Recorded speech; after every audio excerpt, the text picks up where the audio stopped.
Saudara-saudari yang terkasih di dalam Tuhan Yesus Kristus, di bulan Maret ini kita sedang berbicara satu tema yang besar, yaitu logika kebangkitan Kristus. Berhubung sebentar lagi kita akan merayakan Paskah, hari kebangkitan Tuhan Yesus Kristus.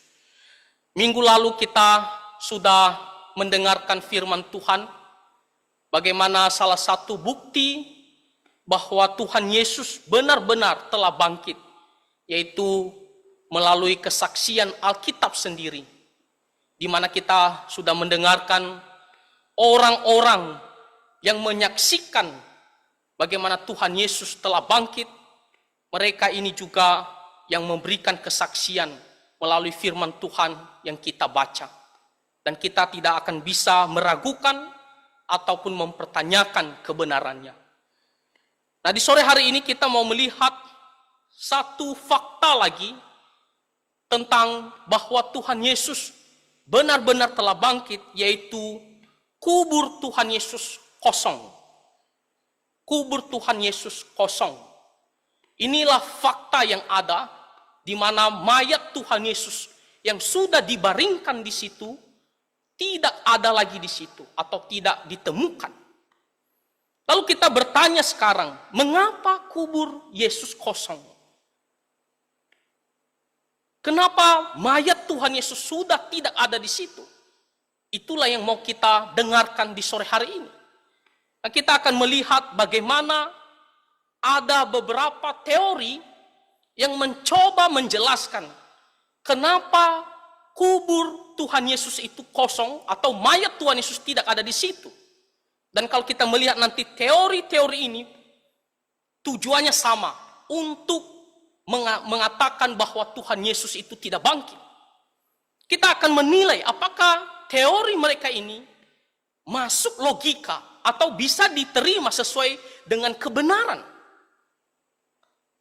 Saudara-saudara, setelah nanti kita melihat, pada akhirnya kita akan belajar yang dimana kita tidak bisa sangkal. Tidak ada jawaban lain kecuali benar-benar Tuhan Yesus telah bangkit. Nah, jadi kita mau melihat beberapa teori ini.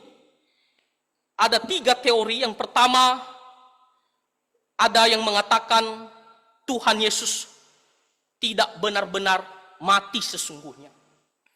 Lalu yang kedua, ada teori bahwa para murid datang ke kubur yang salah. Lalu ada teori para murid, mereka mencuri tubuh Tuhan Yesus. Kita akan lihat satu persatu. Yang pertama kita mau melihat teori bahwa Tuhan Yesus tidak benar-benar bangkit. Nah, di sini kita melihat kelompok teologi liberal. Mereka ini adalah orang-orang yang tidak percaya yang namanya mujizat. Yang dimana mereka mengatakan mujizat itu hanyalah cerita mitos. Dan termasuk tentang kebangkitan Tuhan Yesus. Mereka berpikir tidak mungkin ada kebangkitan setelah orang mati.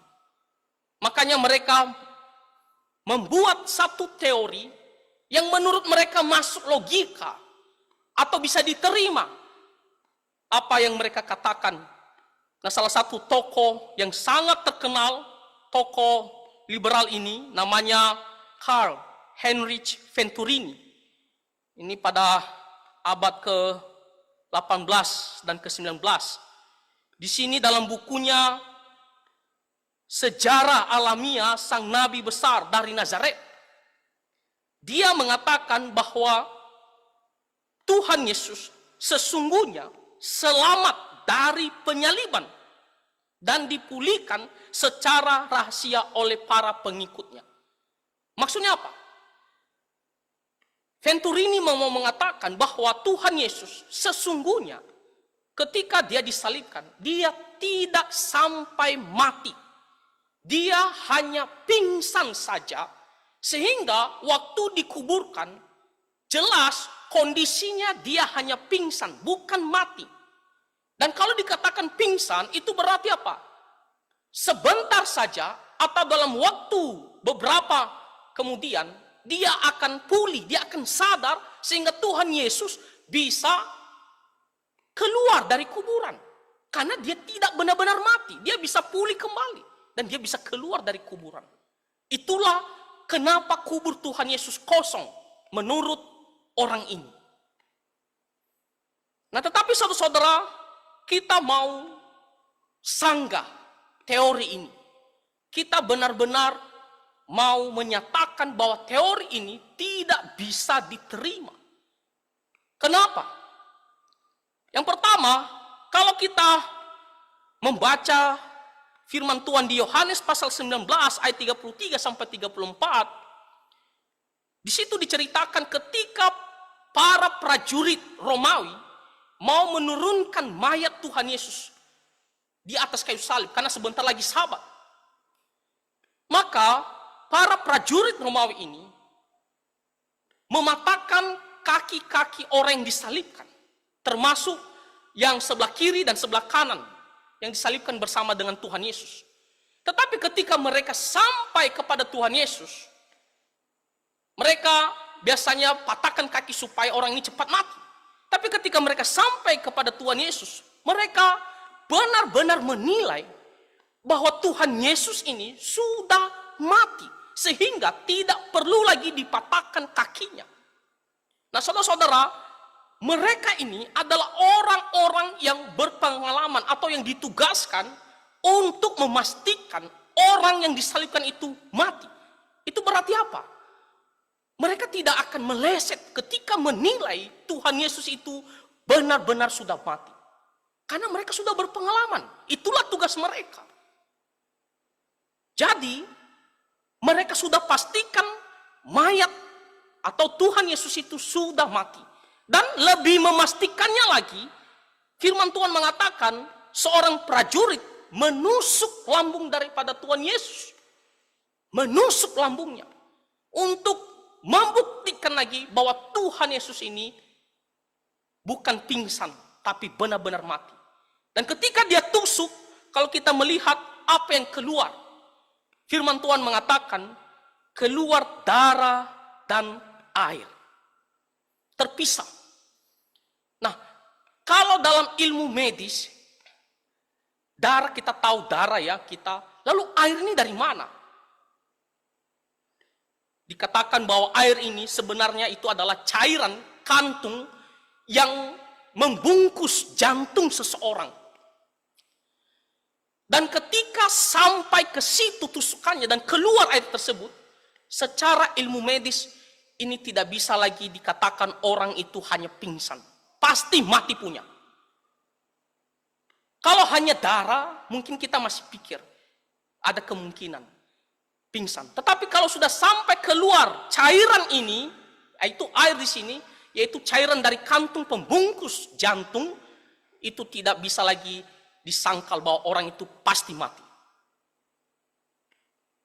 Jadi keluar air dan darah. Sehingga dengan dua fakta ini, para prajurit begitu ahli, berpengalaman memastikan orang meninggal. Kedua, seorang prajurit menusuk lambungnya, maka tidak bisa dikatakan dia tidak mati. Pasti sudah mati dan dia dibawa untuk dikuburkan.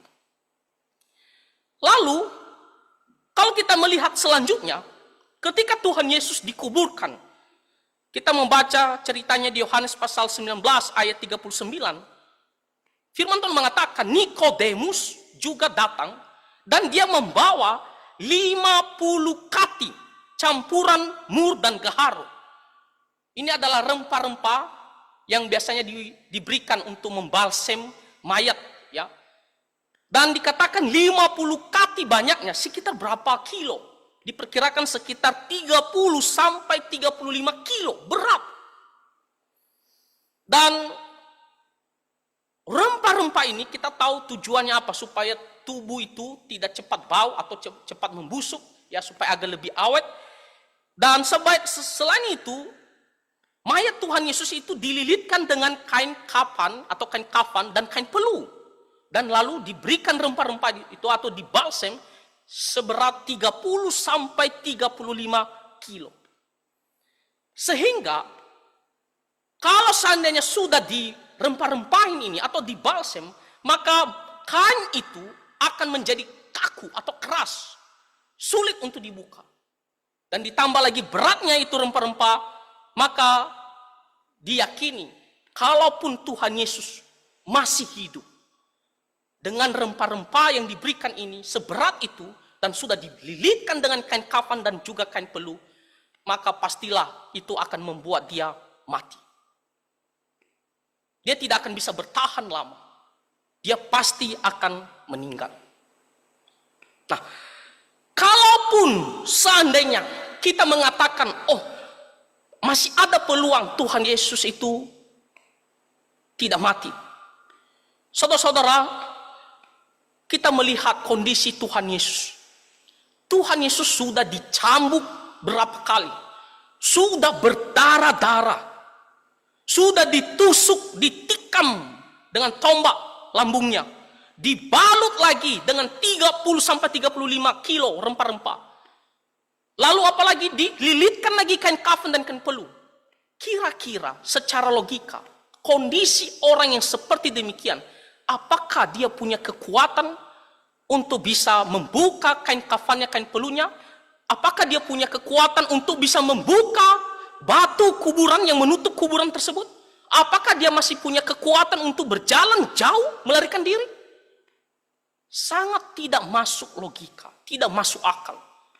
Kalaupun seandainya Tuhan Yesus masih hidup, dengan kondisi seperti demikian, sudah berdarah-darah, sudah banyak luka, tidaklah mungkin dia punya kekuatan yang begitu besar, yang masih bisa dia keluar dari kuburan.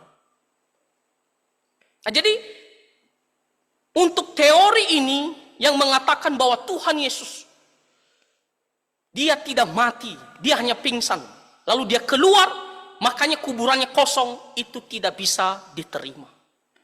Tidak bisa dipercayai. Kenapa? Karena kita melihat tadi, para prajurit itu sudah ditugaskan, ahli dalam menilai orang mati. Mereka tusuk lagi lambungnya. Secara ilmu medis itu pasti sudah matikan, keluar cairan ya dari kantung yang membungkus jantung. Lalu apalagi dirempah-rempah, dibalsem seberat 35 kilo. Dililitkan kain kafan. Maka secara logika kita mengatakan dia pasti sudah mati. Sehingga tidak ada kemungkinan dia hidup lalu dia keluar dari kuburan sehingga kuburannya kosong. Tidak. Jadi untuk teori ini kita tidak bisa terima, ya kita tolak. Lalu kita mau melihat teori yang kedua. Mereka mengatakan, kenapa kuburan Tuhan Yesus kosong? Mereka menyampaikannya karena para murid datang ke kubur yang salah. Nah, ada seorang bernama Kirshop Lake dalam bukunya Kebangkitan Tuhan Yesus Kristus, itu tahun 1907, dia mengatakan bahwa perempuan-perempuan yang datang pagi-pagi ke kubur mungkin tersesat ke kubur yang salah. Jadi intinya adalah para murid tersebut, khususnya para perempuan yang datang pagi-pagi itu ke kuburan Tuhan Yesus, mereka itu salah datang ke kuburan, bukan ke kuburan Tuhan Yesus. Yang mereka lihat adalah kubur orang lain, sehingga dikatakan kosong karena bukan kuburan Tuhan Yesus.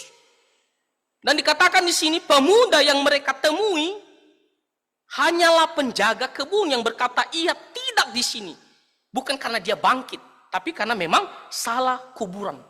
Jadi pemuda yang mereka maksud di situ adalah malaikat yang datang kepada para perempuan yang memberitahu bahwa ia tidak ada di sini sebab ia telah bangkit. Mereka mengatakan, oh itu penjaga kuburan yang memberitahu kepada mereka ia tidak ada di sini. Maksudnya apa? Bukan dia karena sudah bangkit, tapi karena kalian salah kuburan. Nah, saudara-saudara, bagaimana kita bisa menjawab teori ini? Teori ini tidak bisa dipercayai. Kenapa? Kalau kita membaca kisahnya di Markus pasal 15 ayat 42 sampai 47, di situ dikatakan ada sejumlah orang yang ikut bersama-sama menguburkan mayat Tuhan Yesus. Seperti apa? Yusuf Arimatea, tadi kita melihat Nikodemus, lalu Maria Magdalena. Maria Magdalena termasuk juga yang ditulis di situ ikut atau tahu di mana Tuhan Yesus dikuburkan. Menyaksikan secara langsung. Jadi bukan mereka dengar, di mana Tuhan Yesus dikubur? Oh, di sana. Mereka tidak pernah ke sana, mereka tidak lihat secara langsung, sehingga waktu mereka datang meraba-raba kira-kira yang mana ya, kira-kira yang mana. Sehingga ada peluang mereka salah kuburan. Bukan seperti demikian, saudara-saudara. Tetapi mereka ini adalah saksi mata bagaimana Tuhan Yesus dibaringkan di dalam kuburan tersebut. Jadi artinya apa? Mereka tidak mungkin salah. Mereka tahu di mana posisinya. Termasuk Maria Magdalena yang datang ke kuburan Tuhan Yesus. Tidak mungkinlah dia sesat. Dia tahu jalannya. Sehingga bisa dikatakan teori ini tidak bisa diterima. Karena orang yang datang melihat kuburan Tuhan Yesus kosong itu adalah saksi mata di mana mayat Tuhan Yesus atau tubuh Tuhan Yesus dibaringkan pada saat itu. Bukan orang yang pihak kedua, pihak ketiga yang mendengar, tapi saksi mata di mana dikubur Tuhan Yesus. Lalu, yang sangat menariknya begini. Kalaulah memang mereka salah kuburan, anggaplah para murid salah datang ke kuburan, bukan kuburan Tuhan Yesus, kuburan orang lain. Bukankah para pihak yang memiliki otoritas orang Yahudi ataupun pemerintah seperti Pilatus, bukankah mereka bisa menunjukkan kepada masyarakat, ini loh kuburan Tuhan Yesus, inilah mayatnya. Kalau seandainya para murid salah datang ke kuburan, lalu mereka mengaku-mengaku, oh Tuhan Yesus sudah bangkit, pastilah para pemimpin agama Yahudi ataupun para pemimpin Romawi seperti Pilatus datang nyangkal semua kesaksian para murid tersebut. Mereka itu salah kuburan. Lalu di mana kuburan Tuhan Yesus? Mereka akan tunjukkan, inilah kuburan Tuhan Yesus dan inilah mayat Tuhan Yesus. Kalau mereka bisa lakukan itu, selesai semua. Tapi faktanya saudara-saudara, mereka pun tidak ada bukti untuk bisa menunjukkan di mana mayat Tuhan Yesus itu, di mana kuburannya yang di mana ada mayatnya Tuhan Yesus di situ. Itu berarti apa? Karena memang kuburan itulah yang didatangi oleh para murid, termasuk Maria Magdalena. Sehingga tidak bisa dikatakan bahwa mereka salah datang ke kuburan. Kalau mereka salah, pastilah pihak yang lain akan tunjukkan inilah kuburannya. Tapi mereka tidak bisa tunjukkan. Karena memang itu benar-benar kuburan Tuhan Yesus yang dimana mayat Tuhan Yesus tidak ada di situ. Jadi teori yang kedua ini sangat lemah, ya. Sesungguhnya ini sangat lemah karena jelas sekali ada dasar Alkitabnya dan juga sebenarnya pihak yang bisa menyangkal, punya kekuatan menyangkal, tetapi tidak ada buktinya. Nah, sekarang kita mau melihat teori yang terakhir yang sering muncul atau yang lebih banyak dipegang oleh orang-orang yang tidak percaya kebangkitan Tuhan Yesus. Yaitu teori bahwa murid-murid mencuri tubuh Tuhan Yesus, mayat Tuhan Yesus. Itulah alasan mereka mengapa kuburan Tuhan Yesus itu kosong. Kalau kita melihat di sini ada seorang ya yang bernama Reimarus yang hidup pada abad ke-17 dan juga abad ke-18 awal. Nah, di situ dikatakan di situ oleh Reimarus ini, para murid mencuri mayat itu dan mengadakan kebangkitan untuk melanjutkan perjuangan mereka. Mengada-adakan maksudnya apa? Sesungguhnya para murid itu begitu terobsesi tentang Mesias. Dan mereka sudah merencanakan, kita akan buat cerita bahwa dia sudah bangkit.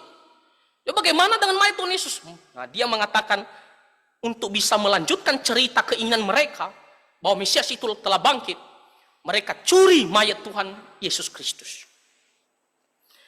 Nah, tetapi saudara-saudara, kalau kita melihat Teori ini sebenarnya sudah sejak awal ada.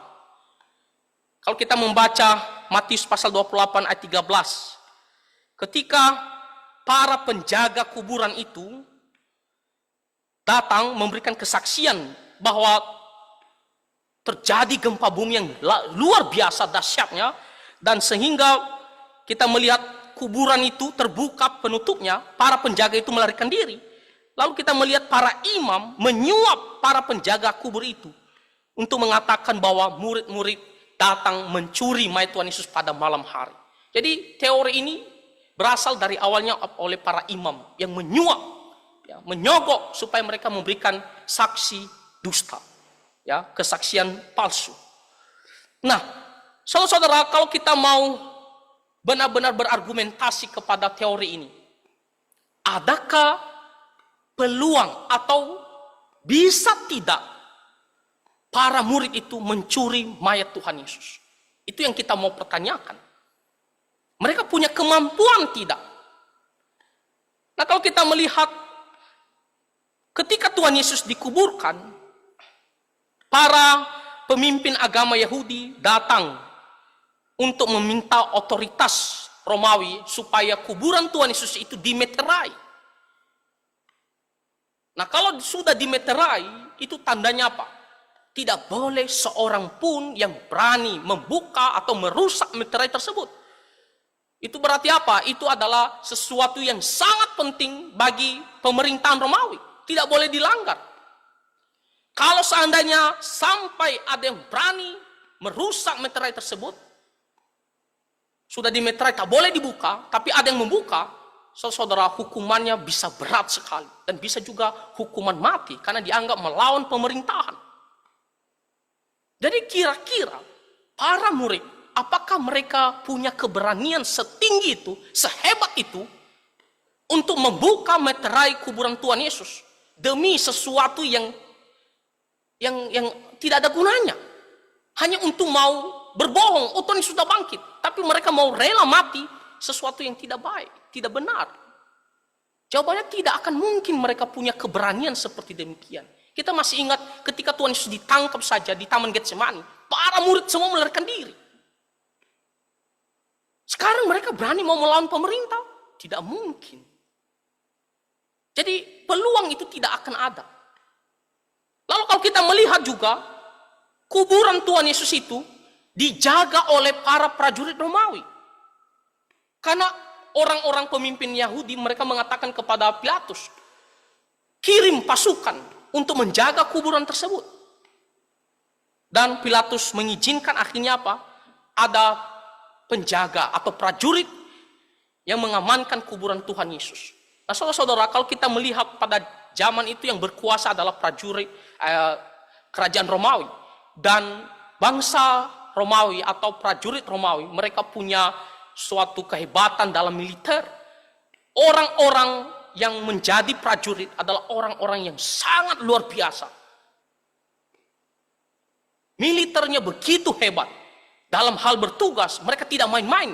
Bahkan, mereka itu punya satu komitmen. Gagal dalam hal tugas, mereka siap mati. Sekarang, ketika mereka menjaga kuburan Tuhan Yesus, kalaulah para murid datang sekarang, mau mencuri mayat Tuhan Yesus, bukankah mereka akan berhadapan dengan para prajurit Romawi ini? Ada yang mengatakan banyaknya para prajurit yang diutus di sini, ada yang mengatakan sekitar belasan orang yang menjaga kuburan Tuhan Yesus. Dan pastilah orang-orang yang hebat. Kenapa? Karena pada saat itu lagi heboh di Israel tentang Tuhan Yesus. Maka pasti pemerintah begitu fokus tentang masalah ini, tidak boleh main-main. Pasti dia akan utus prajurit yang bagus punya. Kalaupun mereka berani, para murid datang untuk mau mencuri, pasti berperang, pasti berkelahi. Nah, saudara-saudara, kalau kita melihat siapa para murid Tuhan Yesus, ada tidak di antara mereka yang bekas tentara, bekas prajurit? Tidak ada. Masih ingat cerita tentang Petrus ketika Tuhan Yesus mau ditangkap? Karena ingin menahan Tuhan Yesus tidak ditangkap. Ada yang mengatakan sebenarnya Petrus ya tujuannya mau membunuh yang bernama Malkus. Tapi karena dia bukan orang yang terhebat atau terlatih dalam hal berperang sehingga dia salah potong. Artinya yang dia potong adalah telinga Malkus. Karena bukan orang yang hebat dalam berperang. Para nelayan, tukang pajak. Bukan orang-orang yang terlatih dalam berperang. Sekarang mau melawan para prajurit Romawi, itu mustahil mereka bisa menang. Yang sudah dilengkapi lagi dengan senjata, tidak mungkin bisa menang. Kalaupun akhirnya mereka menang, pastilah para murid ada di antara mereka yang jadi korban, pasti akan mati. Tidak mungkin mereka tidak ada yang mati. Lalu mereka pasti akan terluka-luka. Tapi kita melihat bagaimana para prajurit itu tidak berperang dengan para murid. Karena memang bukan karena para murid datang untuk mau mencuri Tuhan Yesus. Tidak ada cerita seperti demikian. Jadi tidak mungkin para murid datang mencuri. Selanjutnya kalau kita melihat, kalau kita membaca di Yohanes pasal 20 ayat 6 sampai 7, di situ dikatakan, ya, ia melihat kain kapan terletak di tanah, sedang kain peluh yang tadinya ada di atas kepala Yesus sudah tergulung. Nah, tadi kita sudah dengar bagaimana mayat Tuhan Yesus itu dililitkan kain kapan atau kain kafan kita mengatakan, lalu kain peluh untuk kepala. Dan ketika para murid melihat kain kafan itu sudah terbuka, ada di posisinya, tapi terbukanya bukan teracak seperti kita buka dengan berlawanan arah. Seperti tetap dalam lilitannya, tapi seolah-olah kosong, hilang isinya. Lalu kain peluh yang membungkus kepala Tuhan Yesus, di situ dikatakan tersusun rapi atau tergulung dengan rapi. Nah, di sini kita mau melihat bahwa tidak mungkin para murid mencuri Tuhan Yesus. Pertama, kalau mereka mau mencuri mayat Tuhan Yesus, bukankah kalau seandainya buru-buru mereka akan membuka dengan acak-acakan? Untuk apa mereka susun rapi lagi? Kedua, kalau mereka mau mencuri, ngapain mereka buka lagi? Orang waktunya begitu genting. Bisa saja ada orang datang dan melihat mereka. Waktunya tidak cukup banyak. Mereka akan mereka akan bawa langsung mayat Tuhan Yesus. Dan satu lagi, saudara-saudara, kalau kita ingat, bukankah tubuh Tuhan Yesus sudah banyak luka, banyak darah? Kalau dibuka lagi, kita mau melihat apakah mereka mungkin mau pegang mayat Tuhan Yesus yang sudah banyak luka, banyak bekas darah? Kan tidak mungkin. Kita mungkin merasa secara manusia ya, jorok atau jijik, bagaimana sudah banyak luka-luka lalu kita buka lagi bungkusannya. Pastilah mereka akan langsung bawa mayatnya dan termasuk kain kapan itu. Karena waktunya juga tidak memungkinkan dan berhubung karena mayat Tuhan Yesus sudah banyak luka. Tidak masuk logika. Tetapi firman Tuhan mengatakan kain kapan itu tersusun rapi seperti bentuknya semula. Dan kain peluhnya sudah juga tergulung rapi. Lalu kalau kita melihat juga ada batu penutup kuburan. Ya, ada batu penutup kuburan. Kalau kita membaca di Markus pasal 16 ayat 3, di situ para perempuan mengatakan, siapa yang akan menggulingkan batu itu bagi kita dari pintu kubur? Ada yang mengatakan batu penutup kuburan itu seberat sekitar 1 sampai 2 ton. Dan saudara-saudara, kalau kita melihat bagaimana batu itu diletakkan untuk menutup kubur, itu masuk ke bagian yang melengkungnya sehingga klop dia. Kenapa? Karena supaya tidak ada yang gampang membuka, karena mayat itu jangan sampai dicuri ataupun ada binatang yang datang memakan mayat itu. Dan dikasih juga batu yang cukup besar, diperkirakan 1 sampai 2 ton, sehingga sangat sulit untuk dibuka, apalagi mau berlawanan arah lagi dalam posisi miring, karena jadi dia masuk dalam melengkung, masuk dia, klop dia, sekarang mau digulingkan berlawanan arah, itu sangat sulit dengan sebesar itu. Jadi saudara-saudara, teori bahwa Tuhan Yesus, tubuh Tuhan Yesus itu dicuri, makanya kuburan Tuhan Yesus kosong, itu tidak bisa diterima. Tidak masuk logika. Oleh karena itu, tidak bisa kita sangkal. Hal yang terakhir sebagai fakta Mengapa kuburan Tuhan Yesus itu kosong? Kalau ketiga-tiganya teori bagaimana Tuhan Yesus pingsan tidak mati, teori kubur salah, teori pencurian, itu tidak bisa diterima. Nah sekarang kita mau percaya yang mana? Yaitu bahwa Tuhan Yesus benar-benar sudah bangkit. Kalau kita membaca tadi firman Tuhan di 1 Korintus pasal 15 ayat 20 dikatakan, tetapi yang benar ialah bahwa Kristus telah dibangkitkan dari antara orang mati. Yang benar, fakta, benar-benar terjadi. Ini bukan cerita dongeng ataupun dikarang-karang. Yang benar. Kalau dikatakan yang benar, artinya tidak usah diragukan. Itulah yang terjadi. Kenapa kuburan Tuhan Yesus itu kosong? Di situ dikatakan, karena Kristus telah dibangkitkan dari antara orang mati. Dan kalau kita melihat lagi di Matius pasal 28 ayat 5 sampai 6, di situ ada kesaksian para malaikat yang datang kepada murid-murid dengan mengatakan, janganlah kamu takut, sebab aku tahu kamu mencari Yesus yang disalibkan itu. Ia tidak ada di sini, sebab ia telah bangkit. Jadi jelas jawabannya, karena Tuhan Yesus benar-benar dia hidup kembali, dia bangkit kembali pada hari yang ketiga. Itulah kenapa kuburan Tuhan Yesus kosong. Nah, jadi saudara-saudara, apa yang menjadi pelajaran bagi kita melalui firman Tuhan ini? Yang pertama, baiklah kita jangan lagi diombang-ambingkan dengan ajaran palsu, ajaran apapun yang mencoba menolak kenyataan atau fakta atau kebenaran bahwa Tuhan Yesus benar-benar telah bangkit. Mau dari siapapun dia, jangan lagi kita bisa digoyahkan imannya. Kita harus berpegang pada ajaran yang adalah kebenaran bahwa Tuhan Yesus benar-benar sudah bangkit. Pelajaran yang kedua yang bisa kita ambil adalah Tuhan Yesus bangkit mengalahkan kuasa maut. Mengalahkan kuasa maut, kuasa dosa. Sehingga kita orang-orang yang percaya kepadanya tidak lagi dibawa belenggu dosa dan kebinasaan. Kita yang sungguh-sungguh menerima dia, ya kita tidak lagi dibawa budak daripada dosa dan kita tidak akan binasa lagi. Karena Tuhan Yesus telah mati di atas kayu salib dan dia telah mengalahkan kematian dengan bangkit kembali.